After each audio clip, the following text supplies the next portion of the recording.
Assalamualaikum warahmatullahi wabarakatuh. Alhamdulillah. Alhamdulillahilladzi hadana bi abdihil mukhtari man da'ana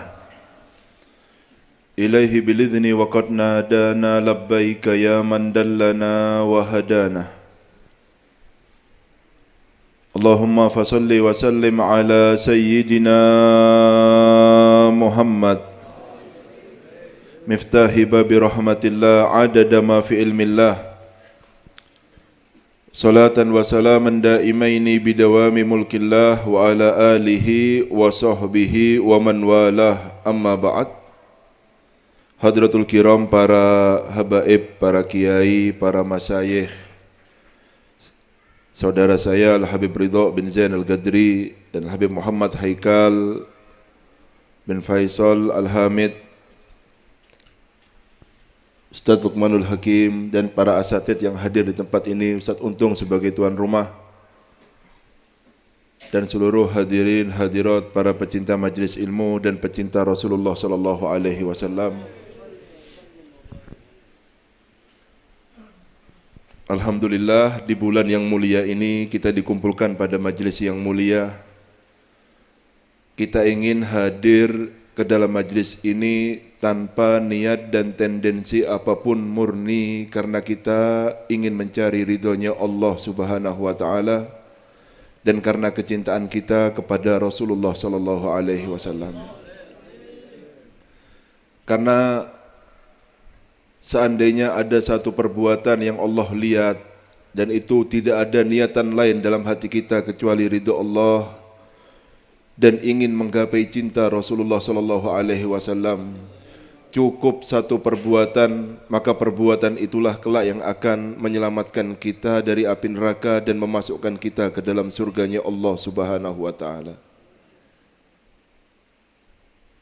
Kemarin saya sebutkan dalam majlis di Abna'i Sabil, tidak perlu ribuan amal bagi gunung Uhud untuk masuk ke dalam surga. Satu kali rasa bahagia bergetar karena rasa bahagianya kedatangan Rasulullah sallallahu alaihi wasallam. Cukup bagi gunung Uhud untuk mendapatkan kabar gembira dari Rasul sallallahu alaihi wasallam karena kebenaran cintanya, dan berkata Rasul sallallahu alaihi wasallam, Uhud jabal yuhibbuna wa nuhibbu. Uhud adalah gunung yang mencintai kami dan kami cinta kepada Uhud. Uhud adalah gunung dari gunung-gunungan yang ada di surga. Cukup satu kali. Kita kepingin datang ke majlis dan tidak ada niat apa-apa kecuali menggapai cintanya Rasulullah sallallahu alaihi wasallam. Ya, karena ya Allah, seandainya kita bayangkan kelak ya, yang mana pemandangan seseorang ketika di Sirat yang gelap gulita, yang bahkan seandainya kita menggerakkan anggota tubuh kita maka mata kita tidak bisa melihatnya. Ya, di situ Rasul sallallahu alaihi wasallam, dari riwayat Sayyidina Hudzaifah, beliau berkata, Nabiyukum, yakni Nabi kita Muhammad sallallahu alaihi wasallam, qaimun ala sirat, berdiri di depan jembatan Sirat yang terbentang, entahlah berapa luasnya, Allah yang maha tahu. Ya, di neraka jahanam, jurang yang sangat luar biasa dalamnya, yang kepleset akan terjatuh ke dalamnya. Berdiri Rasul sallallahu alaihi wasallam karena inilah tempat yang paling berbahaya. Dan selalu berkata, Ya Rabbi salim salim, katanya Rasul sallallahu alaihi wasallam. Ya Allah selamatkan, ya Allah selamatkan. Karena dari Imam Jauzi, ya ketika sudah dibentangkan jembatan Sirat tersebut, umatnya Nabi Muhammad ini, ya, kalau sudah ada di depan Sirat, mereka ini kalau sudah mau jatuh, yang disebut cuma satu. Panggilan mereka nadau, ketika itu mereka semua menyeru, Wa Muhammadah, Wa Muhammadah, yang dipanggil hanya Nabi Muhammad. Mana orang-orang yang lainnya ini? Karena itu kan tidak sah iman seseorang sebelum lebih mencintai Rasulullah lebih daripada yang lainnya. Karena demi Allah, tidak ada orang yang kita harapkan pada saat itu kecuali Nabi Muhammad sallallahu alaihi wasallam. Disebutkan mereka semua menyeru satu nama, wa Muhammadah. Seruan ini persis seperti seruan para sahabat ketika dalam perang. Mereka semua meminta pertolongan dari Allah untuk menggapai kemenangan dengan menyebut satu nama, yaitu wa Muhammadah. Panggil nama Nabi Muhammad. Ketika zikir disebutkan sama Allah, ta'arraf ilallah firraha ya'rifka fi siddah. Kenalkan diri kalian kepada Allah pada masa lapang kalian. Nanti ketika sulit Allah akan kenal dengan suara yang biasa memanggilnya ketika masa lapang tersebut. Begitupun saya katakan, kenalkan diri kalian kepada Rasul sallallahu alaihi wasallam. Sering sebut nama Kanjeng Nabi Muhammad sallallahu alaihi wasallam ketika kita dalam keadaan lapang. Niscaya suara kita adalah suara yang paling didengar kelak oleh Rasulullah sallallahu alaihi wasallam kita. Wa Muhammadah fayubadiru alaihi salatu wassalam, ketika sudah dipanggil sama umat kepada umatnya tersebut, ya, wa Jibril akhidun bihujatihi, dipegang sampai tempat sabuknya Nabi Muhammad sallallahu alaihi wasallam. Awas, takut kebabas juga lari karena dipanggil bingung Rasulullah, dipanggil wa Muhammadah. Ya. Makanya kita bahagia itu wajar. Ya, yang ada yang menyatakan kenapa kok buat maulid loh, kok aneh. Ini kita berbahagia dengan orang yang akan menyelamatkan kita nanti pada hari kiamat. Yang kita harapkan syafaatnya nanti hari kiamat. Buat maulid seindah mungkin. Karena demi Allah apa yang kita keluarkan itu belum ada apa-apa dengan apa yang diperjuangkan Rasulullah kepada kita kelak nanti pada hari kiamat.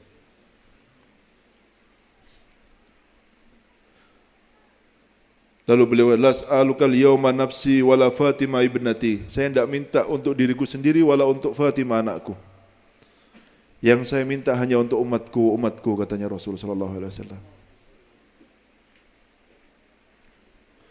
Akhirnya malaikat semua melihat Rasul sallallahu alaihi wasallam seperti itu berdiri di sebelah kanan dan kiri sirat.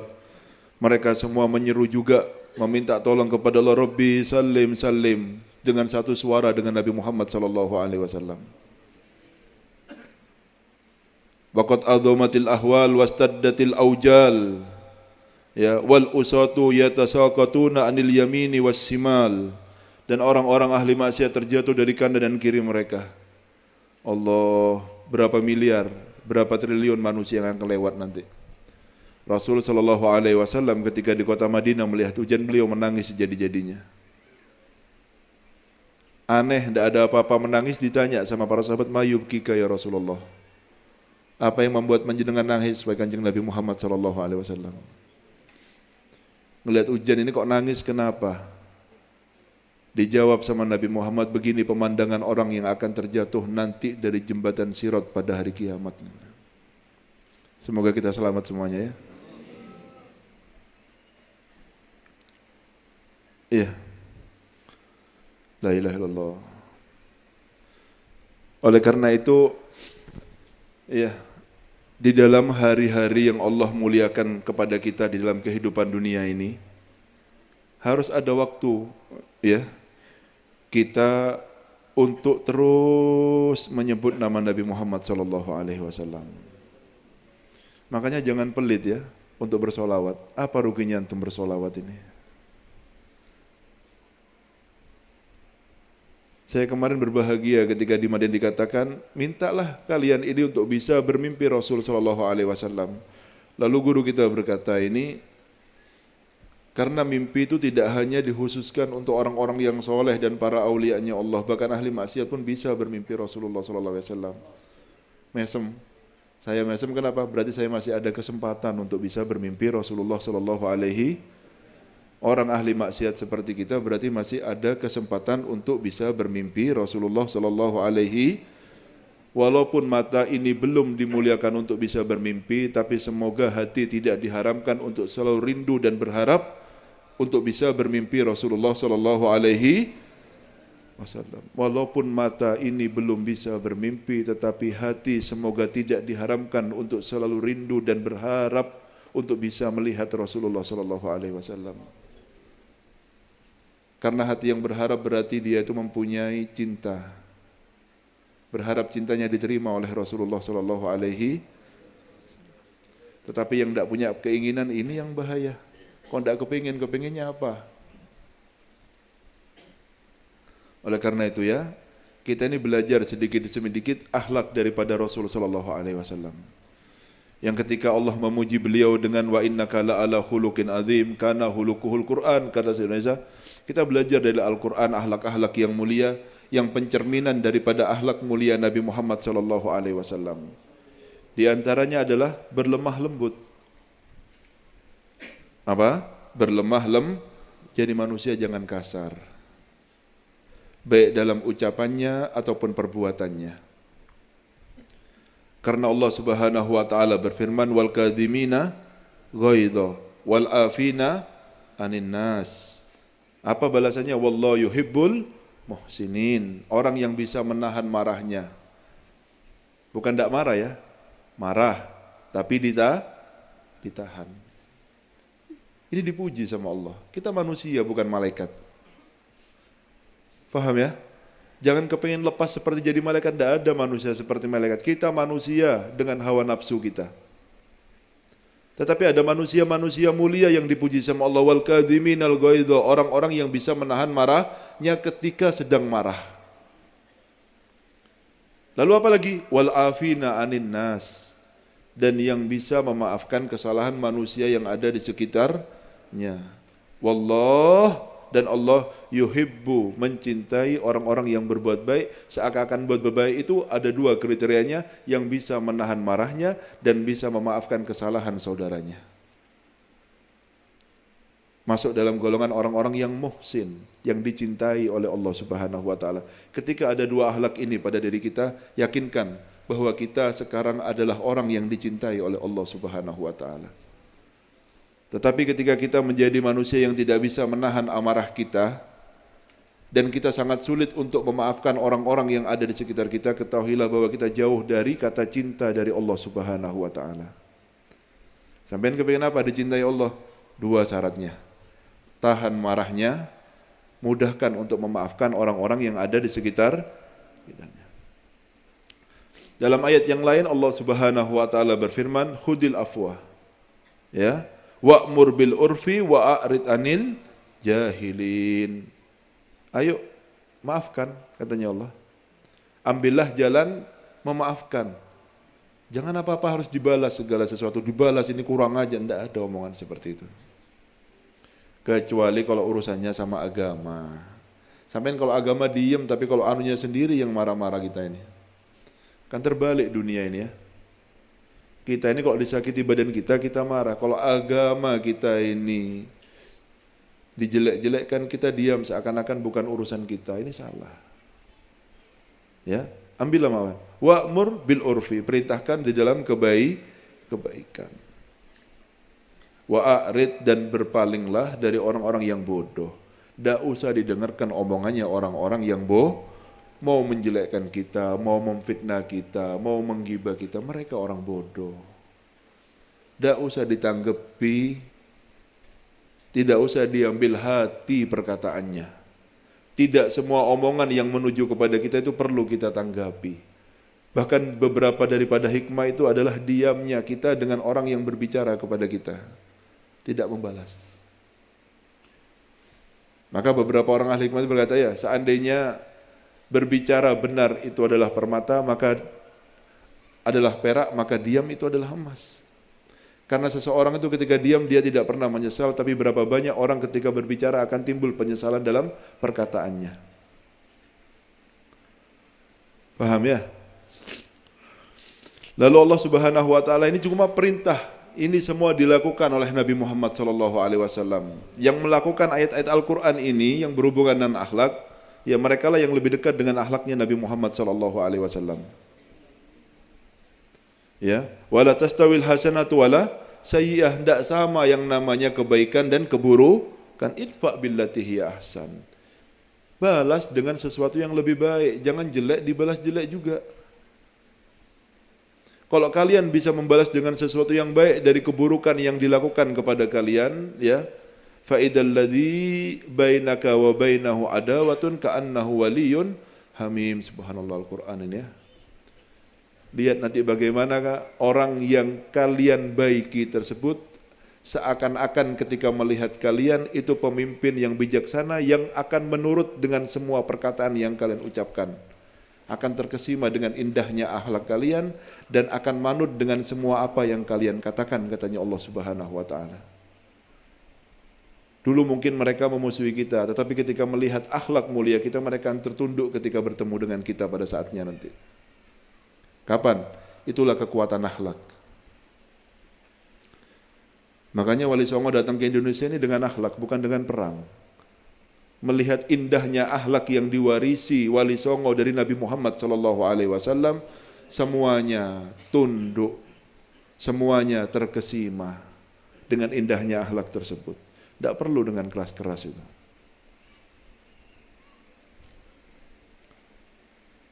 Faham ya? Oleh karena itu, ya, Rasul SAW beliau bersabda, Innallaha rafiq yuhibbur rifqa fil amri kullihi, kata Rasul SAW. Sesungguhnya Allah itu adalah zat yang maha lemah lembut dan menyukai lemah lembut tersebut, ya, di dalam semua perkara. Tenang, lemah lembut itu adalah sifat yang dicintai oleh Allah Subhanahu wa taala. Pribadi ya, pengalaman pribadi. Saya ini mondok di satu tempat yang militer, keras, saya sudah. Saya mondok di depan orang yang sangat lemah lembut di atas muka bumi ini, saya sudah. Mana yang lebih memberikan bekas kepada hati? Yang lemah lembut. Yang lemah lembut. Merasakan surga walaupun di tengahnya padang pasir. Dengan akhlak itu kita merasakan kenikmatan hidup yang sebenarnya. Walaupun di dunia yang tidak ada apa-apanya. Padang pasir tidak ada kehidupan apa-apa, air sulit. Tetapi kita merasakan surga di sana sehingga tidak mau pulang ke Nusantara ini. Dengan apa? Lemah lembut. Indah ya. Makanya keindahan rumah itu bukan dari bangunannya tetapi dari penghuninya. Kalau sudah penghuninya lemah lembut, enak, kita akan merasakan surga di rumah itu. Tapi sebaliknya kalau sudah penghuninya itu kasar, ya, semewah apapun rumahnya tidak akan ada kenikmatan di sana. Faham ya? Makanya Allah cinta kalau ada kelemah lembutan dalam segala sesuatu. Ya. Oleh karena itu juga dalam hadisnya Rasul sallallahu alaihi wasallam beliau bersabda, "Innallaha rafiqun yuhibbur rifqa. Yu'ti 'ala rifqi ma la yu'ti 'ala al-unfi wa ma la yu'ti 'ala ma siwah." Sesungguhnya Allah itu lemah lembut dan mencintai kelemah lembutan dan memberikan kepada sesuatu yang lemah lembut yang tidak diberikan kepada sesuatu yang kasar. Main kasar ini apa? Tidak akan bisa mengambil atau mendapatkan kesuksesan, ya. Allah akan memberikan kepada yang lemah lembut itu lebih daripada sesuatu yang kasar, katanya Rasulullah SAW, ataupun yang lainnya. Lemah lembut ini akan selalu diunggulkan oleh Allah Subhanahu wa taala. Ada kepala kantor, ya, kasar, disiplin ini, dengan lemah lembut ketika menasehati lemah lembut ini pegawainya akan malu ketika dengan lemah lembut sehingga dia bekerja dengan hatinya. Lihat kalau kasar mungkin dia takut, tetapi ketika tidak ada dia akan merdeka dan tidak akan mengerjakan tugasnya. Lihat lemah lembut ini ya, akan menang 2 kali. Ketika menegur dengan lemah lembut dan menegur dengan kasar. Sungkan orang dengan yang lemah lembut ini. Itu semuanya berlaku baik kepada istri kita, anak kita, jangan kasar-kasar. Ajarannya siapa kasar ini? Seandainya orang tua pun harus memukul anaknya karena untuk mendidik, itu bukan dengan hawa nafsunya tapi dengan niatan supaya anaknya menjadi lebih baik tanpa mengikuti hawa nafsu sedikit pun. Setiap pukulannya disertai dengan niat bahwa dengan pukulan itu dia berharap anaknya berubah menjadi anak yang baik. Itu niat mukul, tapi kalau sudah pakai emosi mukulnya itu tidak dididik namanya. Itu bukan pendidik orang tuanya itu. Emosi namanya. Ya, apalagi sampai jelek-jelekkan anaknya. Paham ya? Itu akhlaknya Nabi Muhammad sallallahu alaihi wasallam. Ya. Sehingga Rasul sallallahu alaihi wasallam ketika berbicara rifq ini, innar rifqa la yakunu fi syai' illa zanah wa la yunza'u min syai' illa syanah, kata Rasul sallallahu alaihi wasallam. Yang namanya lemah lembut itu kalau ditaruh di sesuatu akan memperindah sesuatu tersebut. Tetapi sesuatu ketika dicabut lemah lembutnya sudah menjadi kasar, tidak ada lemah lembut sama sekali, kecuali akan memperjelek sesuatu tersebut. Jelek, tidak ada lemah lembutnya sama sekali. Kita harus disiplin, kasar. Sudahlah. Ya. Tidak ada ajaran yang lebih indah daripada ajarannya Nabi Muhammad SAW. Jangan percaya kalau di dunia ini ada ajaran lebih indah daripada ajarannya Nabi Muhammad. Kalau seandainya akal kita ini tidak cocok, jauhi akal kita. Dan ikuti ajarannya Nabi Muhammad. Demi Allah, ajaran ini lebih indah daripada apa yang saya pikirkan atau yang saya rencanakan. Sahabat dulu begitu, Pak. Sahabat ini jangankan masalah apa, makanan pun yang ringan itu ya. Tidak mau dengan sesuatu misalkan. Tidak mau dengan sesuatu. Terus dibilang Rasulullah suka dengan sesuatu itu, maka para sahabat itu akan memakannya walaupun dahulu dia itu adalah makanan yang paling tidak dia senangi. Karena apa? Karena disenangi sama Nabi Muhammad SAW. Ya, bahkan hal yang seperti itu pun dilakukan. Kalau kita kan kalau tidak mau titik, tidak pakai ditawar ya. Saya tidak senang pokoknya sama ini sudah. Dulu guru saya ini Habib Umar ini, Habib Jindan bercerita kepada kita, datang ke Indonesia, disuguhi durian. Disuguhi apa? Durian. Orang-orang yang tidak biasa dengan durian, ya kita senang. Orang-orang yang tidak biasa dengar baunya sejak dari kita pun orang Indonesia kadang-kadang baunya tidak senang sama durian, pusing. Baunya sudah jauhkan kata Umar. Ketika disuruh jauhkan buah durian ini, terus diomongi sama tuan rumahnya. Dulu Habib Abdul Qadir bin Ahmad senang sama durian. Sini dipanggil, dimakan durian. Karena apa? Gurunya senang sama durian. Sekarang kalau datang ke Indonesia yang dipanggil pertama, mana? Ada durian katanya. Allahumma shalli ala Muhammad. Cintanya murid sama guru ya. Tidak kepingin keluar dari apa, bahkan makanannya pun tidak kepingin keluar murid dari gurunya. Yang disenangi gurunya itu yang disenangi muridnya. Faham ya? Allah ya. Makanya kan mereka itu takut sekali untuk tidak berkumpul dengan Nabi Muhammad SAW. Sehingga yang disenangi Nabi Muhammad itulah yang disenangi para sahabatnya Nabi Muhammad SAW. Semoga kita pun bisa seperti itu ya. Ya. Lihat Rasul SAW selalu mencintai yang namanya kelembutan ya. Sehingga dulu ini diceritakan, kita mungkin pernah juga mendengar cerita ini. Bala Arabi. Ya. Ini orang ini ya Allah. Arab ini ya. Ini Arab ini namanya Aqra' bin Habis yang kencing ini. Kencing di mana? Di masjid. Kencing di mana? Kalau sampean kalau ada orang kencing di masjid kira-kira gimana? Ya dipendungi sama sampean beres sudah ya. Namanya bala Arabi fil masjid. Faqaman nus ilaihi liyaqa'u fihi. Orang berdiri semua mau dipendungi ini orang ini kok kencing di masjid ini gimana? Ketika mau berdiri orang-orang katanya Rasul, "Da'u, tinggalkan, biarkan." Akhirnya lari, najisnya malah kemana-mana nanti ini. "Da'u, biarkan," katanya Rasulullah. "Wa ariqu ala baulihi sajlan min ma'in," katanya Rasulullah. "Au danuban min ma'in." Sudah, ini masjidnya Kanjeng Nabi dulu ya. Apa? Dari pasir kan, tanah kan? Ya sudah, jangan diganggu, nanti kalau diganggu kencingnya malah kemana-mana. Disiram di atas kencingnya itu satu ember air. Ya. Innama bu'istum muyassirin. Ya. Walam tub'atsu mu'assirin, katanya Rasulullah. Kalian itu diutus. Kata-kata diutus seakan-akan mereka nabi semua ya. Rasulullah bilang, kalian itu diutus, diajarkan itu untuk mempermudah, jangan dipersulit sesuatu itu. Dipanggil orang ini yang kencing ini, sini. Ini masjid dibuat bukan untuk kencing, untuk sholat, untuk zikir. Lain waktu jangan kencing lagi ya, katanya Rasulullah. Allahumma sholli ala Muhammad. Berbicara dengan mesemnya Kanjeng Nabi. Indahnya ya, seandainya kita bisa berkumpul dengan orang yang seperti ini ya. La ilaha illallah ya. Ya. Aqra bin Habis ini ya. Banyak kejadiannya ini. Orang ini memang. Ya. Sehingga Rasul sallallahu alaihi wasallam beliau bersabda, "Man yuhramir rifqa yuhrim khair kullah." Orang kalau sudah diharamkan tidak mempunyai sifat lemah lembut, maka semua kebaikan akan haram untuk dia dapatkan. Tidak ada kebaikannya sama sekali orang itu. Ngomong ya sama orang yang kasar-kasar, ayo dirubah pelan-pelan. Yang kebiasaan gampang marah sama istrinya, sama anaknya, sama keluarganya, leren sudah. Sama bawahannya leren. Kalau tidak cocok keluarkan, jangan sampai kita keluar omongan yang kasar. Biarkan kita tetap lemah lembut ya. Itu indah lemah lembut itu.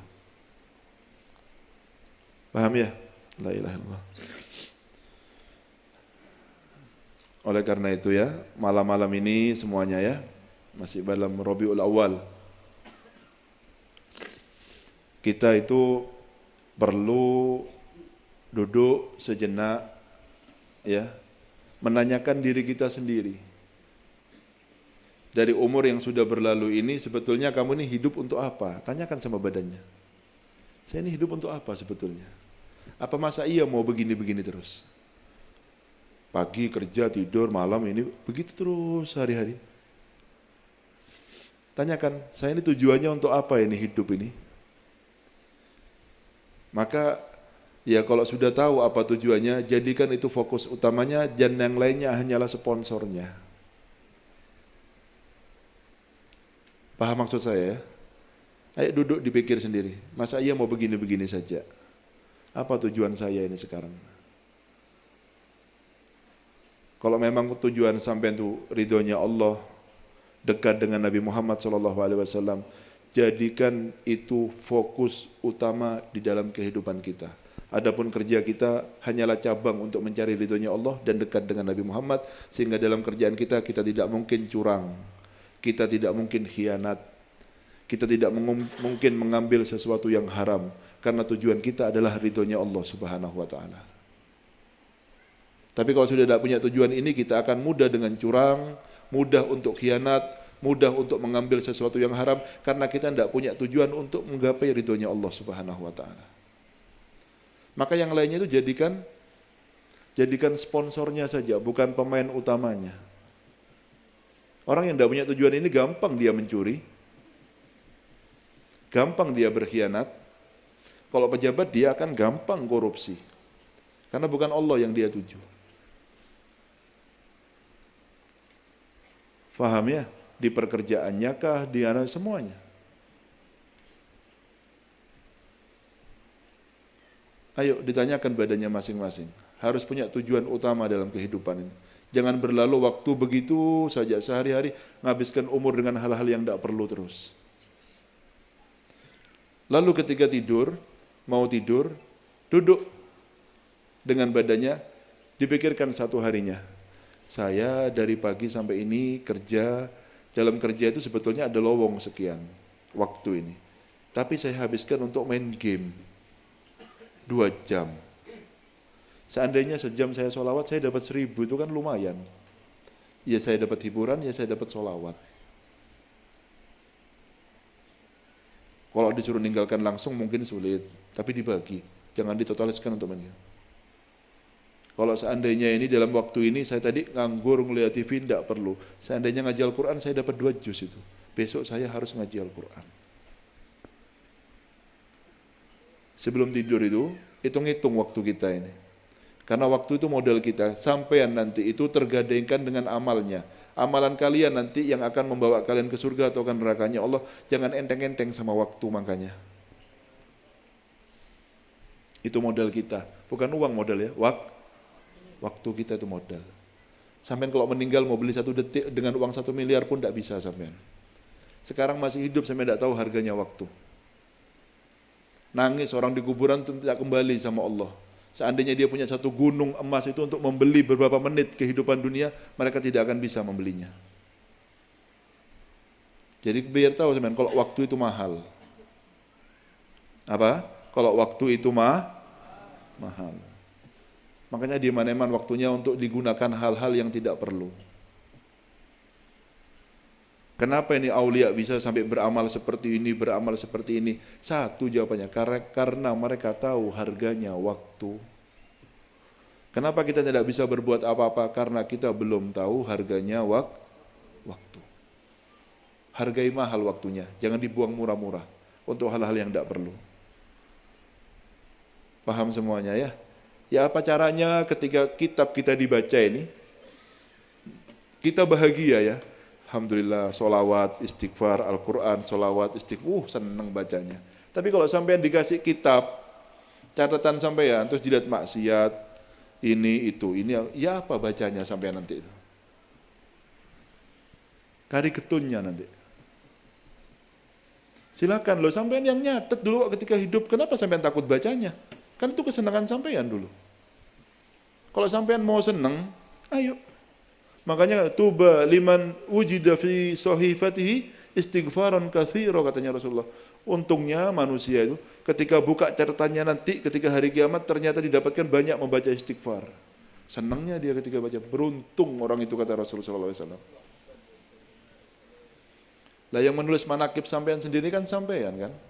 Ini buku ini yang diberikan, itu rapotnya sampean, catatannya sampean. Sampean suruh baca, kenapa takut? Itu namanya sampean berani berbuat, tidak berani bertanggung jawab. Kenapa kok takut bacanya? Sampai disembunyikan katanya Rasulullah. Ya, tangan kirinya ini. Yang dikasih tangan kanan bahagia mereka bacanya, karena yakin akan masuk surga. Kalau diberikan tangan kiri pasti dia celaka. Ada orang yang sampai menyembunyikan supaya tangan kirinya tidak ngambil kitab, biar ngambil kanan saja. Tetap dikasih wamannya, ngambil di belakang punggungnya, dikasihkan di belakang punggungnya, tetap tangan kirinya yang nerima nanti. Kalau sudah nerimanya pakai tangan kiri, takut buka kitabnya nanti. Orang laki itu ciri-cirinya satu, berani berbuat, berani bertanggung jawab. Bacaan, biar tahu dulu perbuatannya apa ketika di dunia. Dulu kan angkuh kan kalau dibilangi jangan maksiat. Saya, sampean, kenapa kok ikut orang sampean tidak tanggung jawab dengan amalan saya? La haula wala quwata illa billah. Ini orang-orang bahaya ini. Kalau ada orang yang berkata ittaqillah, takut sama Allah, ahaudatul hizzah, fahasbuhu jahannam katanya Allah. Sombong langsung kalau dibilang takut kok, jangan macam-macam kok kayak gitu. Bahaya itu. Apa? Katanya Allah, hasbuhu jahannam. Cukup bagi mereka masuk neraka saja. Dibilangi kok tidak mau. Ya berbuat dibilangi iya gitu loh. Kenapa kok angkuh dibilangi tidak mau? Faham ya? Apa? Tanyakan sama badannya apa tujuan hidup kita. Nomor 2, dihitung-hitung terus. Kalau sebelum tidur satu hari ini banyak waktu yang terbuang sia-sia, yang seandainya saya lakukan ini akan lebih manfaat untuk saya. Ya, yang tahu harganya waktu. Semoga jadi ilmu yang bermanfaat ya. Ya Robi tidak berlalu kecuali kita ini sudah penuh waktu kita makmur dalam taat kepada Allah Subhanahu wa taala, dan semoga hati ini selalu rindu kepada Rasulullah sallallahu alaihi wasallam, dan semoga hati ini terus berharap untuk bisa melihat wajah suci Nabi Muhammad sallallahu alaihi wasallam. Ala hadhihi niyal Fatihah.